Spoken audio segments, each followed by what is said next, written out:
I hear ringing.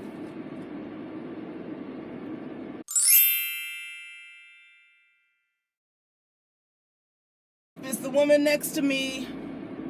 So I am just leaving Ulta.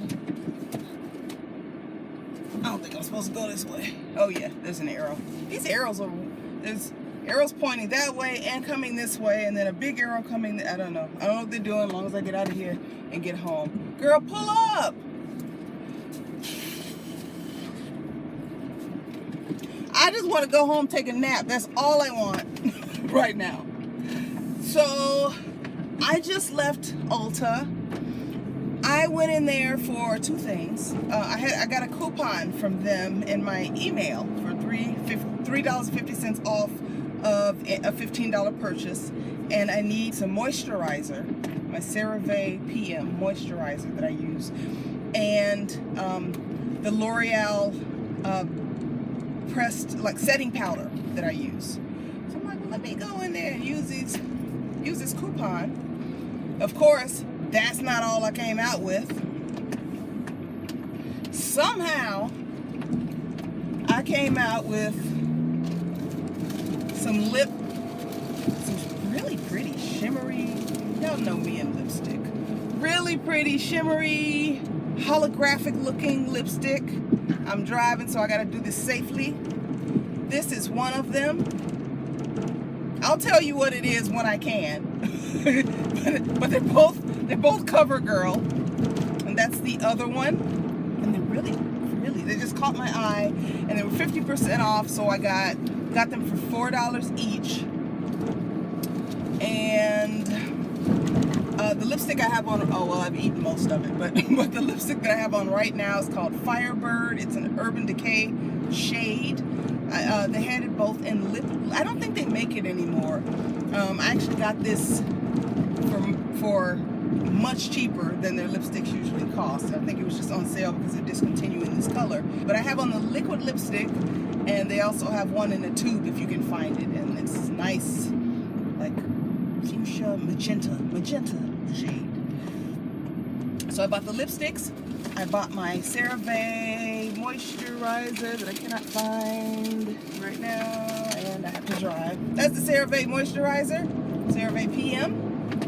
They have an AM version that has sunscreen, but my skin does not like sunscreen, so I really just have to stay out of the sun as much as possible. If I'm going to be in direct sunlight, like hanging out, I have to make sure I put a hat on.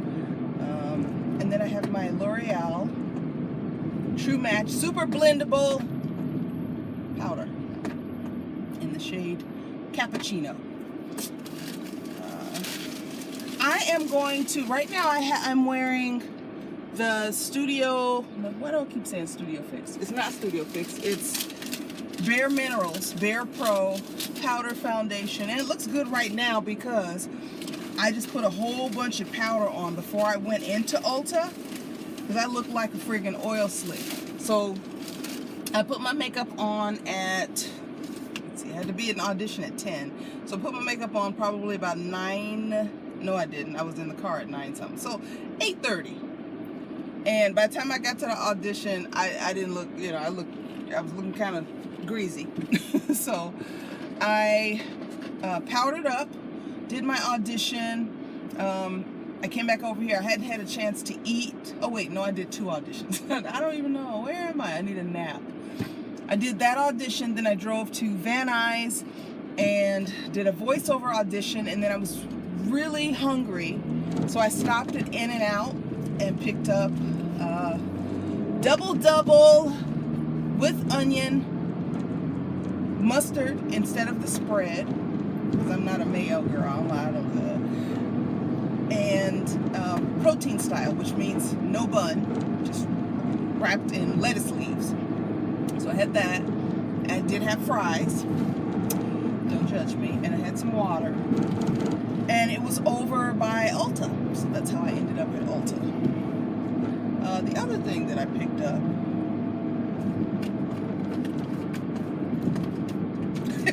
I'm feeling around for it because I can't look right now. Y'all will see it in a minute. Oh, here it is. Don't tell anybody I was driving like this today. Eyelure brow stencils. So my mom can tell you if this is incorrect, but the way I remember this is I sent my mother a box of cosmetic goodies a year ago, something like that, and just, you know, she likes cosmetics, and I don't think it was her birthday or anything. I just think I just saw some stuff that I thought she might like and sent it to her. And I sent her some eyebrow stencils. I had never seen them before, but they look pretty cool. And she just did a video on eyebrow stencils versus eyebrow stamps. Like, you put some product on the stamp and you just do this, and like then you have like a well-shaped eyebrow. And I have a hard time getting my eyebrows right. You know, some people's eyebrows look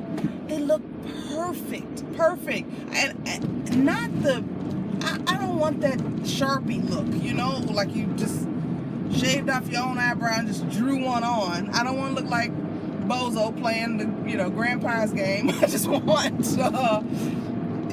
want nice eyebrows that frame my face nicely, and I can never get them quite right. So I'm hoping this will do the trick. But her video, and I'm going to post a link to it. Her video really helped me make the decision. I saw it last night, and I'm like, I am getting some of those. I didn't know I was going to get them today, but I had made up my mind to grab some. And in this package there are 4 different shapes, because not all eyebrow shapes suit all faces. So I'll just find one that's right for me. But with regard to this pressed powder foundation experiment, I'm taking this back to Sephora as soon as I have time to get back to the mall. This is going back because I have to touch it up far too often. My face just feels cleaner with the Hourglass makeup that I've been using, and I've been trying to get away from using it because it's expensive. It's $56. Like, I just don't want to spend that much for foundation. I just want a good, is it too much to ask to give me a foundation that's for oily skin, that's absorbent, and I don't want to use a primer? Like, put the primer in the foundation. How about that? Or just put some clay, bentonite clay, or whatever kind of clay you need to use so that it does that. And Hourglass does it. I guess what I'm saying is it's worth $56 because I've been trying things, and what's that? I've been trying different things, and none of them, I always go back. I always go right back to Hourglass. And I thought this was going to be a win because it looks good right now. Like, I'm looking at myself and I'm going, wow, you looking pretty flawless over there, girl. But I literally have to monitor my face and touch it up every 2 or 3 hours, and I ain't about that life. So I am going to go home. I'm going to wash my face. I don't sleep in makeup. I haven't slept in makeup in actually, you know what? I have taken the occasional nap in makeup, but that may be twice a year when I'm just like so exhausted and I got like 45 minutes to go to sleep real fast, and then I got to get up and be somewhere. And I'm like, I ain't got time to do my face all over. I'm just going to sleep on my back. But 99.999% of the time, I do not sleep in makeup because I remember after a night of hard partying in college, I went home, fell into bed, all my makeup on, and not only does it make your sheets nasty, but I looked in the mirror the next day and my pores were gigantic. Like, I didn't know, like, I heard that some people say pores can open and close. Other people say that they can't. I don't know if they were opening and closing or whatever, but they looked like they were screaming for mercy. They were just so congested. And then I was like, okay, yeah. I've heard you shouldn't sleep in makeup, and I can only imagine what my face is going to look like if I keep doing this. What time is it? 1:28 right now. Okay. I can get in a decent nap, and then I meet with my trainer at 4, and then I'll be able, with that nap, I'll be able to continue on the rest of my day. I have an audition tomorrow, and there's a lot of dialogue, and I have not learned it. I recorded it because that's how I learn dialogue best, is I record it and I play it back and listen to it and say it with myself. I also do a separate recording where I only record the other character's lines in the scene, and then when it's time for me to talk, I say my lines. And so it took me a long time to memorizing is a challenge for me. It always has been, and which is, you know, it seems strange for an actor to say that, but I don't know any actors that like memorizing. It's not a whole lot of fun. I've had to come up with a system because it is a challenge for me. But that's the job. Like, you can't memorize. I mean, that literally, that is a large part of the job. So you just find what works for you. When I was in a 2-year conservatory acting program, we had 2 students in the class that had photographic memories. I hated them. No, I didn't actually. They were nice guys, but the rest of us will be struggling, and the teacher will yell at you, like, because your job is to know these lines cold, know them rote, be able to say them fast, be able to say them slow, so that then you're not thinking, what's the next line? It's in you, and you just then deal with the circumstances in the scene. You're not thinking about lines. You're not here thinking about lines. You are opening yourself up to feel whatever your character, whatever you're supposed to feel in the scene. React to what the other person is doing or saying. It's not all up here where you just, what's the line? Because that really takes you out of the scene. So he was a stickler for know the lines, backwards and forwards, and if you said the wrong word or you went up on a line, he was not kind. I mean, he wouldn't cuss you out or nothing, hit you or nothing like that, but it was training. It was training, and that kind of training is not for everybody, but it was what I needed, and it's still the way that I work. I believe you play like you practice, so I am hard on myself when I'm preparing, because when I go into the room to audition, or whether I'm in there to shoot or whatever, I just want to have fun. Like, I want to enjoy that moment. I don't want to be in my head going, oh my God, did I get that line right? I know I got it right because I've said it like thousands of times in my, by the time I get to the audition. Maybe not thousands. If it's 1 or 2 lines, I've probably said it 1,000 times. If it's more than that, maybe just a few hundred.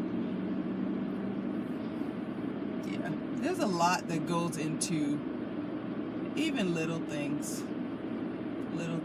like just so much work that goes into every moment. But as an actor, you do your homework at home. Nobody wants to see how hard you're working when you're auditioning.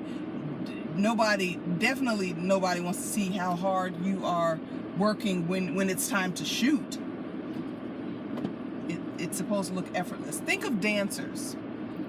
You want to see dancers grunting and groaning and moaning and struggling for every step, because then it takes you out of the magic of the moment. And it's the same thing with actors. And what happens when something looks effortless is people go, oh, I can do that. I can memorize. Well, that's not the only job. Like, that might be, that is a very important step, but that's not That's not all it takes. In the beginning, I found it difficult to, like, I come from theater. I did theater in college. I did a little bit of theater in Chicago, and then I moved here, and I did a play. But I was new to TV and film, and like having all the cameras, and somebody's got a microphone up there. You got you're in a scene with another person, but you got like 100 people on set with all kinds of equipment, and that was just a new experience. Everything's new, when you haven't done it before. Everything's new. And I found it so hard. Like, I had to focus so hard to perform and like hit my mark where I was supposed to and do what the director told me. I had to hold all those different things in my head at the same time, and it just seemed so overwhelming, whereas for people who had been doing it for a long time, it seemed effortless. And so I would question myself, oh my goodness, like, why is this supposed to be so hard? Like, nobody else looks like they're having any trouble. But now I've been doing it so long that I can do it in my sleep. It's just one of those things. And I guess I'm going to end this, since I'm home now, I'm going to end this by saying, don't get discouraged when things are brand new. Everything that anybody is doing was once new. Remember? We don't remember this, but but you know how it is when a baby first learns to walk. It takes all the effort that they can muster up. And they fall down, and they cry, and they get startled because they didn't expect to fall. And they get up, and they fall again, and they get up, and eventually, it's like, hey, we don't even think about walking. We just do it. And it's the same with acting. And it's the same with everything. So, I hope you're having a wonderful day. I'm getting ready to go get this nap, and then I'm gonna learn this scene, and then I have a meeting tomorrow after my audition. I have a meeting with someone that I know who has asked me if I want to teach a class, and I just might. I want to hear like all the particulars of what would be required of me, what exactly what he wants taught in the class, and just assess, is it the time commitment? Can I commit to that? Do I feel like I am the best person to teach whatever it is he wants his students to learn? All those kinds of things. So that's what that meeting is about. I'll do an evaluation and just make sure that it's something that I want to do and something that I can do well. All right. Well, that's it. It's hot out here. It's at least 100 degrees right now. And I'm not exaggerating either. It's at least 100 degrees. And I'm so glad that I left my AC on. I turned it up to, a lot of times I just turn it off when I'm not home and then turn it back on when I get home if I need it. But I left it on because it was going to be hot today. But I left it on like 78. I just didn't want to walk in and fall out. Whoa. Okay. All right. So it's 95 degrees. So I was wrong. Feels like 99. But this is the hottest part of the day here is it's like 2 to 4 p.m. Something like that. And it says, excessive heat warning, daytime high temperatures will range from 98 to 108 degrees. Overnight low temperatures will offer little reprieve from the heat. Yeah, I slept the fan on last night, and I usually can't do that because I wake up sick, but I needed it. It was hot. Okay, I'll talk to you soon. I've run out of stuff to say, and I'll see you soon. Bye.